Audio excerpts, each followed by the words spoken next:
Clairvoyant by Mace. Chapter 1.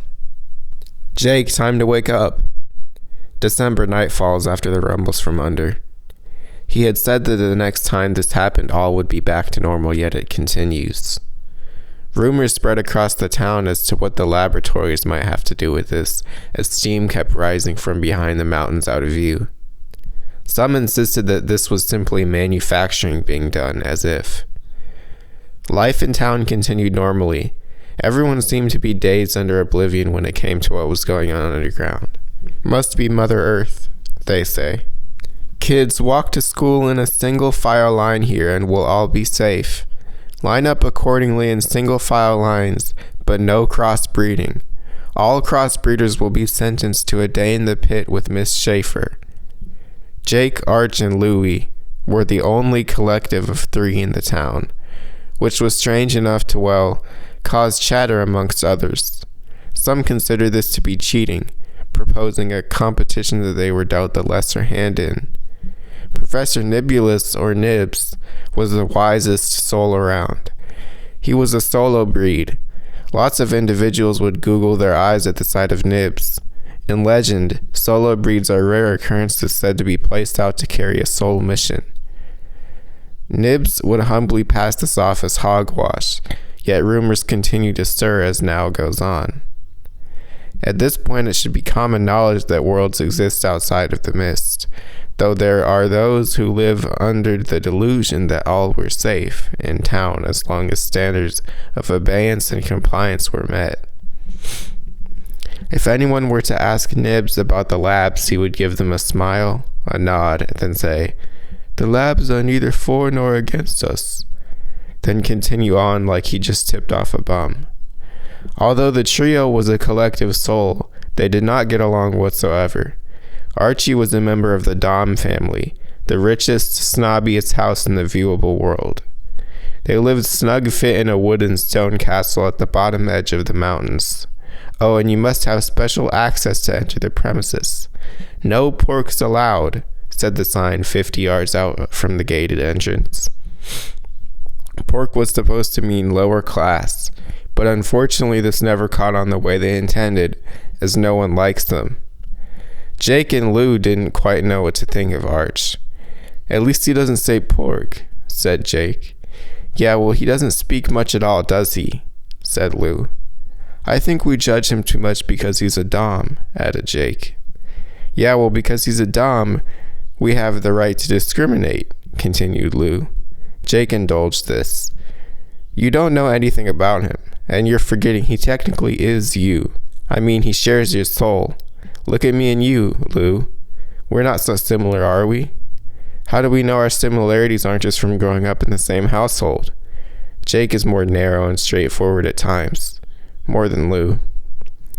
What can we even get out of this connection except everything but it in Anne.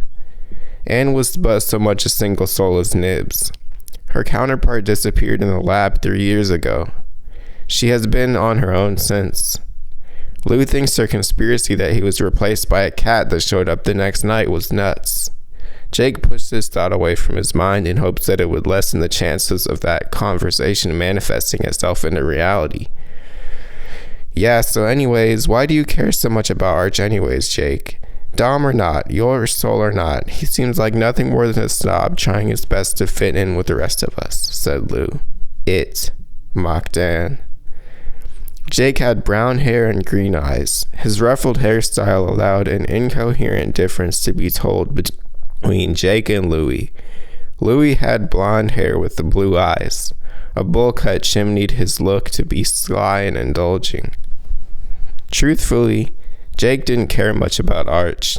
He seemed fair to his judgment. In fact, to him it seemed more likely that Lou was trying harder not to care about Arch than he was. "I don't," said Jake. "Right, oh yeah, Anakin had uttered a frequency. Carry on then," regarded Lou. Anakin had something to say. "Don't you think you're being a bit unfair to both Jake and Archie? I don't recall any moment he's done anything not up to the par with the great Louis standards. From the looks of it, you two could swap places and fit right in." Louis paid no mind to this, and he began mocking the sight of Archie.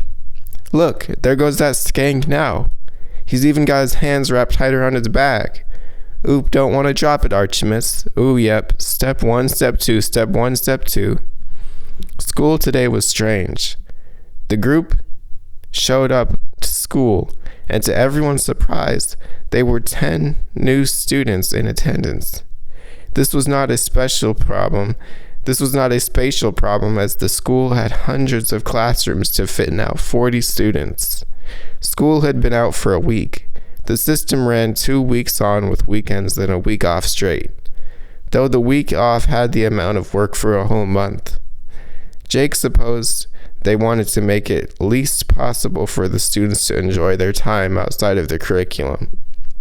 Nearly half of the kids had a system worked out to get all of the work done in 2 days' time with full focus. Jake had no idea how the rest of them ever got any of it done.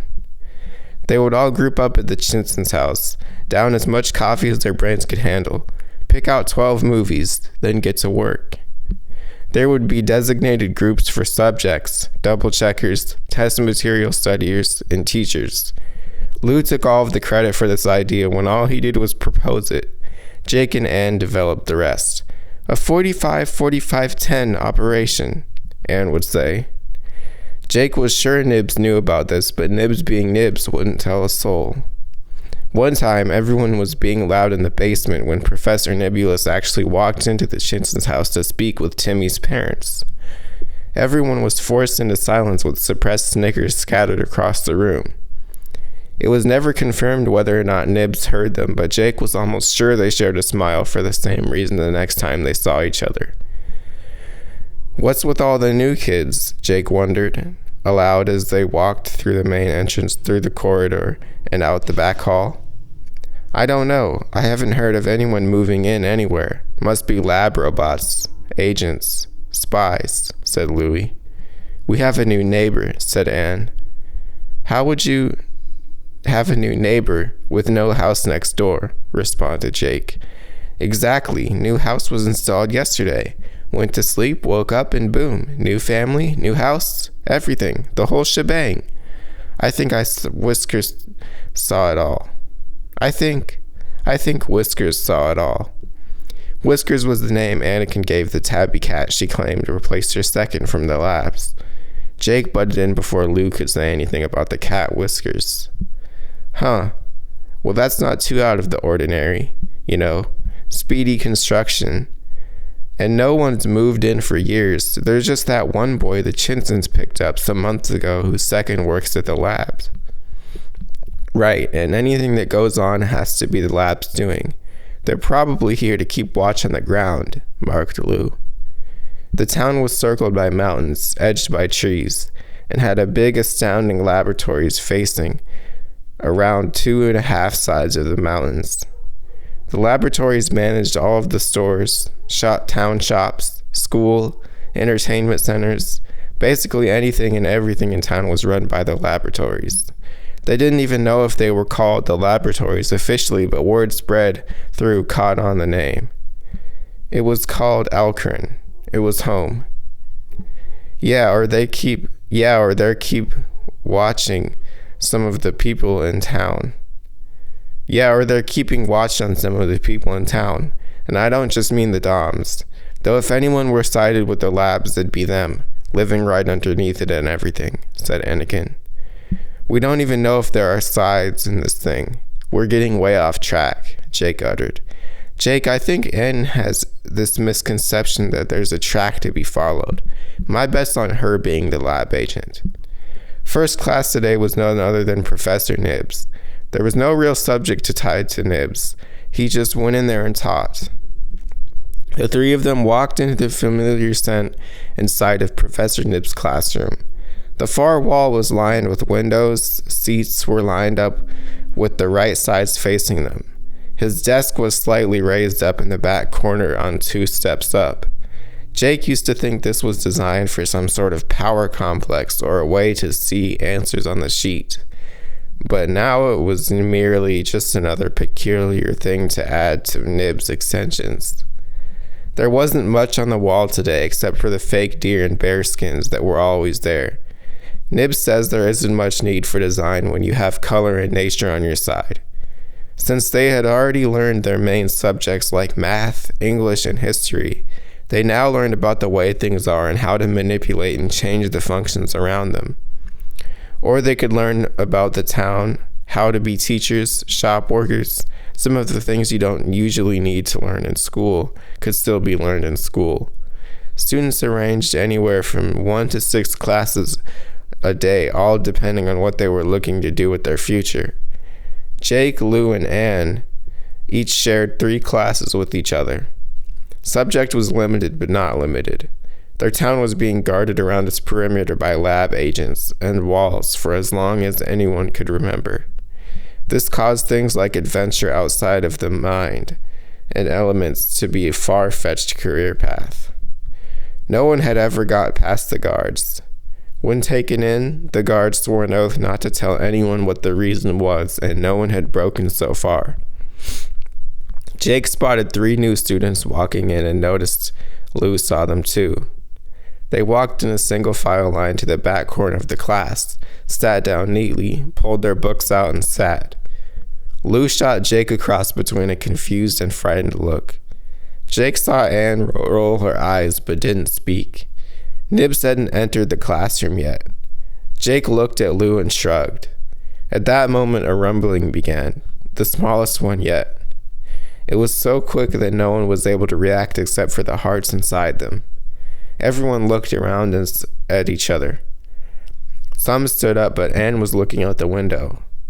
There, Professor Nibs was talking to 2 gentlemen in black lab coats, one sharp red standing in the triangle formation facing Nibs head on.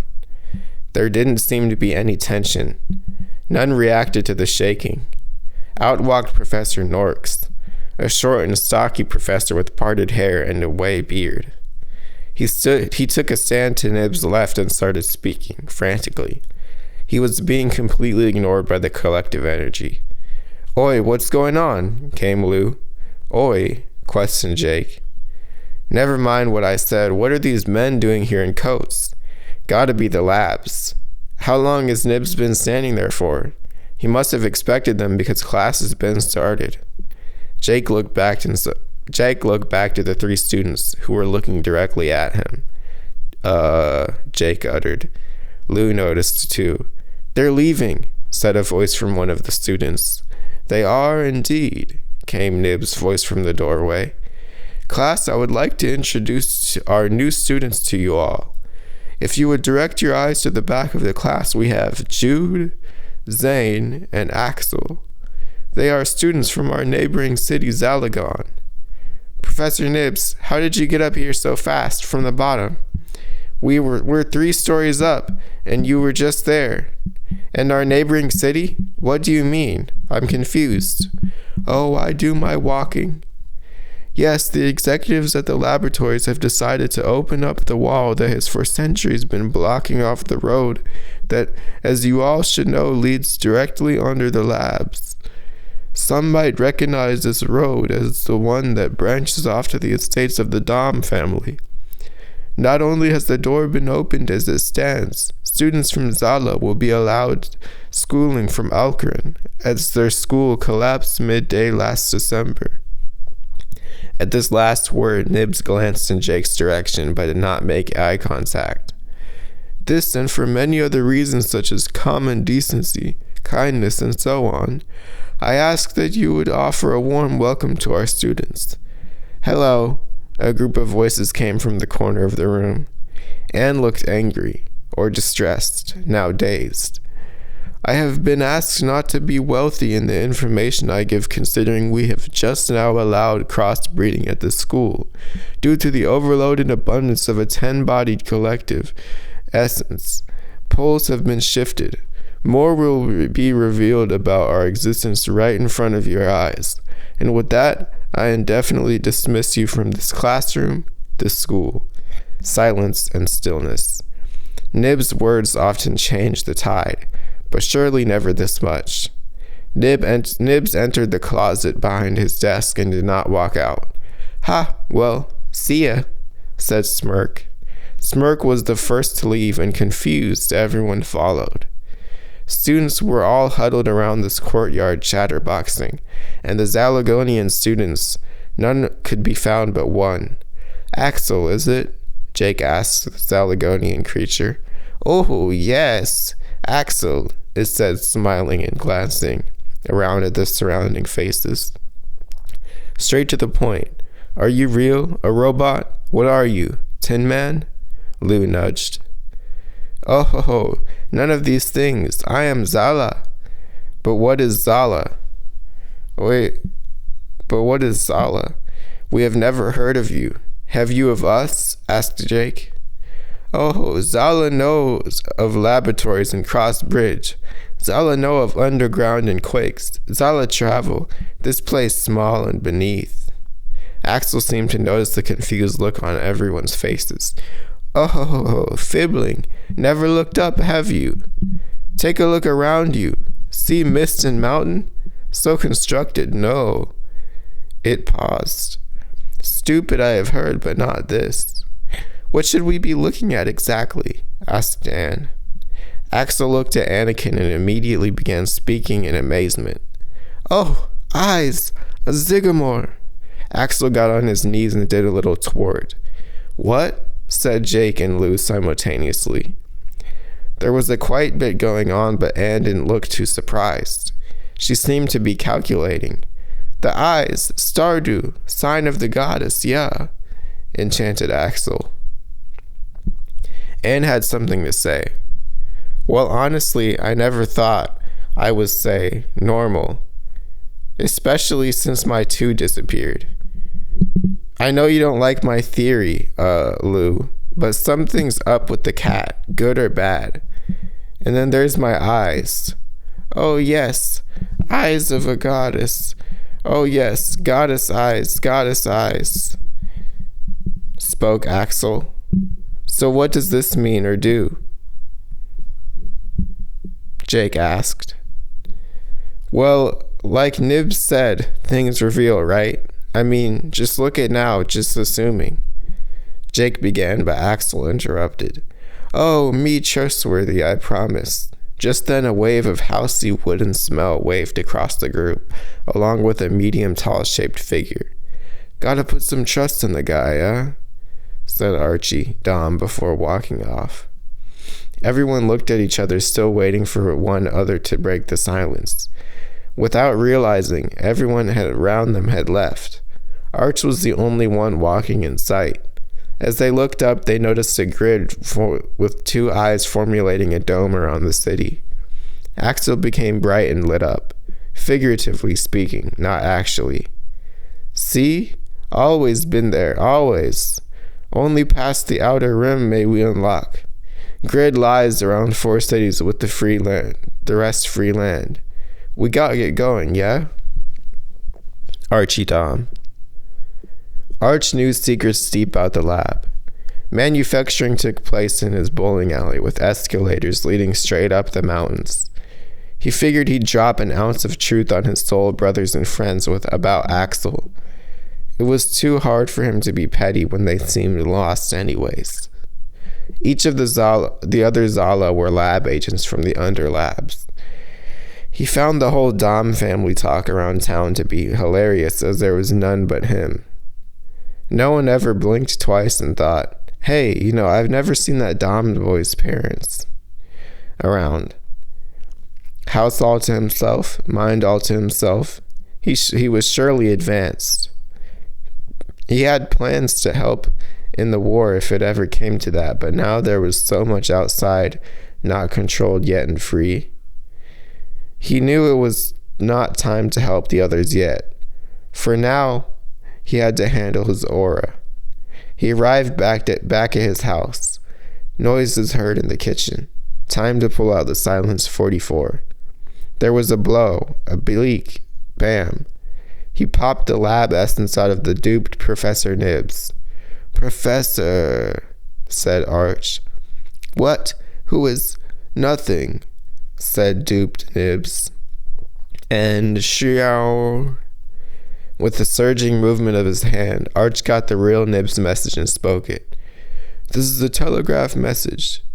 They have sent me to Cascadia, the outer edge, as far from the knowing as possible. The journey back on will be excellent and complete, but for now, I leave you. Well, don't need you anymore, Botawell. Ah, blast him. Arch destroyed the dupe. Quick, I have a bike. Take the blasters out of the compartment. We are taking the road. Taking the road?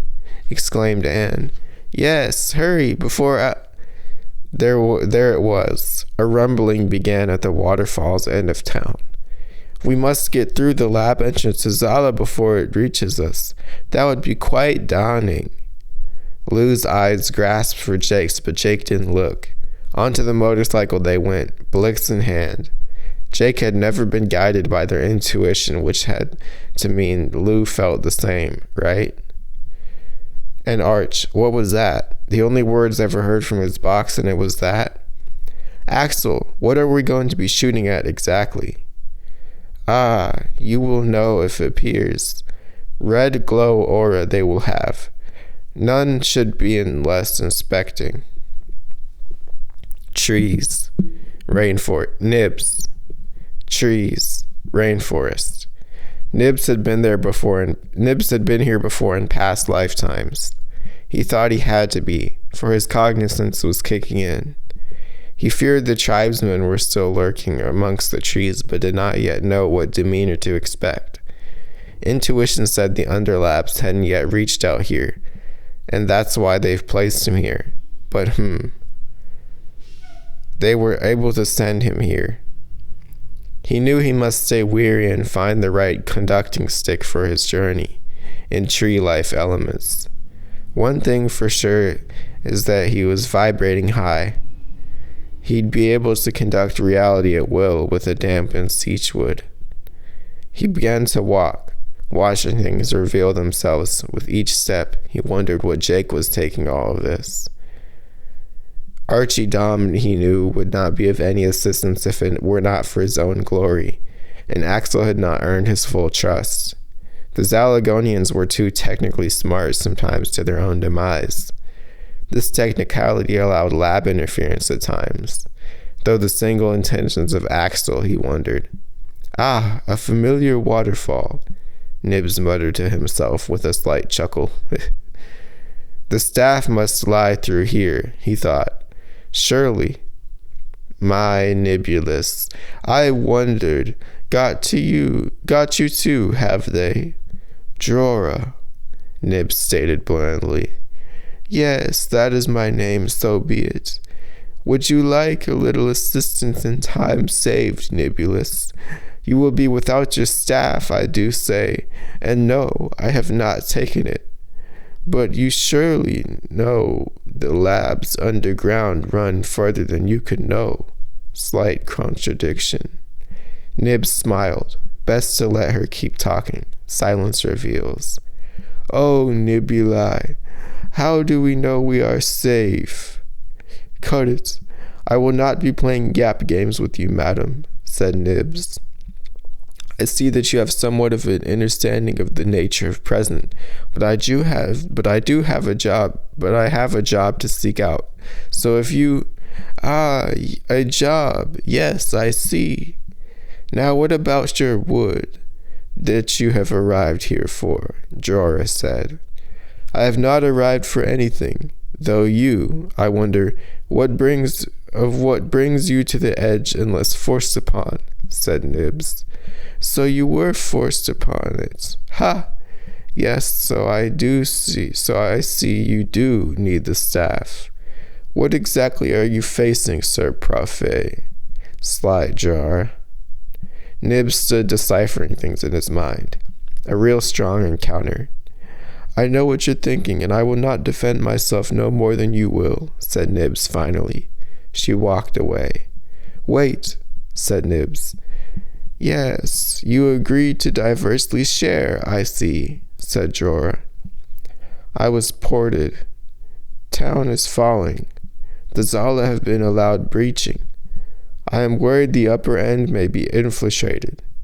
Nibs purposely didn't share about Jake or the others. They may come of mighty importance. You're leaving out parts, but I will oblige. Just then, Biome split, staffs in hands. Rora shot a nuisant blast in Nib's direction, blocked. Rora's side was hellish, Nib's filled with nature. Thousands of monkeys took the place of Rora and charged. Nibs blocked this by still movement. Nibs simultaneously shot a wide-angled blast, propelling himself backwards behind a tree. Silence.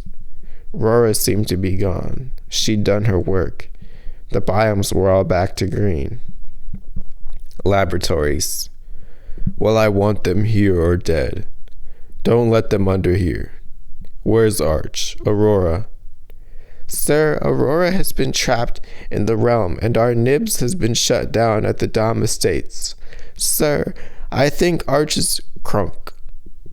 I will be using his throat as a reminder to not explain things to me that I already know. Hearts are next, if you have any. Send troops at these kids and target the Zigalia's female. I will stand at the gates myself to ensure death if they ever so pass my supporting cast. Dominus had exceeded levels of anger with the trapping of Aurora. Entwarp, I want you to keep a close watch on Nibulus. Make sure he does not stumble across some lucky bridge leading to the light, Aurora. We are in some trouble if he discovers the truth. Dominus said this with the Death Star corroding at Entwarp. Yes, sir, he said. When I reach the middle, I want all gates open for 10 seconds time. If anyone scampers along, they will be captured for interfering or destroyed. We must test breed limits to access frequencies. That Zelagon traitor has thrown us off balance. He will be a tricky kill. Artemis will be on our side. I know it. The underground labs would not be a pleasant sight to most eyes. There was equipment and technology spread across the room with hollow exit holes dimmed with red lighting. These tunnels led to enormous caves where the Autobots lived. They were fed fish once a day dumped down from the canisters above. They had to battle each other to find the well-cooked fish. There was no order. Food hierarchies formed along with other forms. Dozens died by the hour and were instantly replaced by stronger versions, so there was benefit to suicide. When Dominus or a higher rank stepped foot in to speak, all attention was given immediately. This is what happened when Dominus called order. Lyentin Gorgamo. All of the Autobots stood upright and took off to exit entrance tunnels and began shooting up out of the ground. Here they come, though we must detour to the Doms, said Axel. What? The Doms? Lou exclaimed questionably. We could be getting trapped here in double lies. Do we have a choice? We're being chased by a rumble, have been given guns, and we're moving. I say we go with the flow unless you'd like to ponder things over on foot, said Anne. Axel, why are we detouring? Didn't Jake begin to ask when Axel cut him off. Intuition off the rockers over there. Sense danger, yeah? Lou shot Jake a daring look. Anne's eyes were on the road ahead. They approached the Dom castle with its hedges trimmed to the same length and shape, as they always seem to be. This place has got to be fake, said Anne. When have you ever noticed any changes here, ever? Place is well kept, Jake half shrugged. Do you think Arch is here? Wouldn't mind giving him a question or two, Lou asked. Don't know. I haven't seen a soul since the courtyard, but I suppose we did take the faraway road, Jake replied. Do we knock? Said Anne. Look, it's open, the garage and the door, and there's smoke coming out. Arch! Shh! Lou hushed Anne. What? He's on our side, she replied. We don't know that. The group walked in to see a mechanical, half-melted version of Professor Nibs sprawled out on the ground with 6 cigar-sized holes in him. Jake knew immediately that this must be one of the Nibs they saw earlier. "The one outside of the class," he said. "Let's check it out." They followed Axel down a staircase with a low ceiling. What they arrived in was a bowling alley that was near exact replica of the one they had in town. One of the racks started shifting and making noises. Out came a singular Orobot that Jake blasted immediately. It turned to red powder, then vanished. "Nice. Led us to a spawn point," pointed out Lou. "Yes. Also exit point and safe house," replied Axel. "Well, I like the motorcycle story, but sure, this works. My guess is Arch isn't here, but where could he have gone?" Jake said. "Arch's chosen weapon, the katana song." He didn't know if a fight was on the way, but he wouldn't doubt it. 4x4 in his left pocket, the goal was simply to put a blast in the intersection at lab wall. He knew that his creator Dominus would be camping out the spot, expecting attacks. Arch had been training against Orobots in the Under since he was 7, and being 13 now, he was still slightly hesitant for a battle with Dominus. Ooh, a terrifying name, he thought to himself. He was strapped up in all the gear he could find useful. Lifter rocket boots, armored chest sling and pants, sunglasses and mask for silent effect. As he looked to himself in the mirror, he said aloud, "All to yourself, huh, Arch?" "Yep." With this, he headed for the rooftop, ready to sling to the upper wall. When gliding along the zip line from his roof, he looked for his soul brothers and friends. None. Autobots. None. Weird. "Hey, did you hear someone talking at all?" said Lou. "Yes." "No." Jake and Ann said no. Axel said yes. "Well, I think I'm wrong because you agree," said Lou. "Well, now I think I'm wrong because you agree," said Lou. "Giving me a hard time is giving truth a hard time," replied Axel. "Nibs? Bots?" suggested Ann. "Let's see," said Jake. "And get your weapons out." They all stopped as suddenly the ground started shaking, but it was different this time. They came one by one like footsteps, and there was another noise coming along with it. Breathing. "Dominus. Underground. We must go now. To the bowling pit." Axel began sputtering. "Arch. What about Arch?" Anne protested. "What about him? This is our time to get to the middle, not hide underground. I'm going down. These footsteps will probably crush the house. Jake, there's no known way out of there, and we're trusting this thing in the house of all? Screw that." Anne was stricken. The rumbling stopped. Sounds of swords clinking littered the air like cheese. The three of them took off to the garage door, leaving Axel behind. They were presented by the sight of Archie Dom battling a mysterious four-armed creature.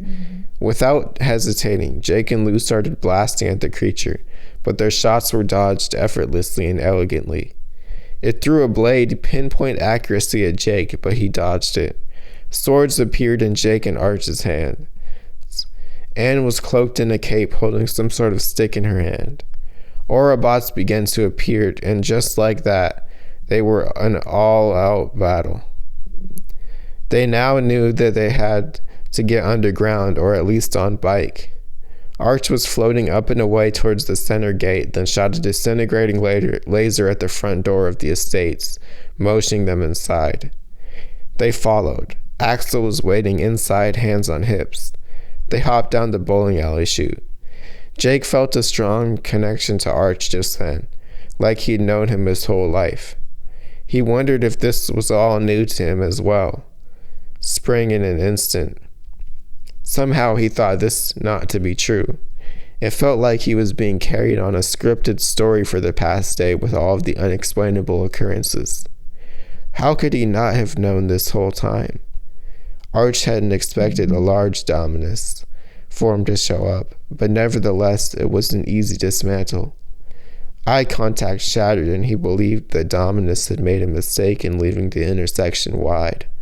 This allowed Arch to sever the shield with a charged long-range blast while his soul brothers made their way back to the house, and he assumed underground. But he didn't have time or the mind space for that. He knew he must make his way towards the nearby villages in the outer realm to warn or defeat them of what was coming. His plan was to do this discreetly. Intel was more important than action in this given. The doors were wide open as he flew across the tip. He aimed right for the blue core generator and bang. Just like that, the dome was gone. Simple enough, he muttered. He flew on. Villages began to pop up one by one out of nowhere, as Nibs had said there would be one time in class. Arch seemed to be the only one to have picked up on these words during that class session. He picked the third nearest town, on which had a blue plain flag stitched to the top of its biggest building.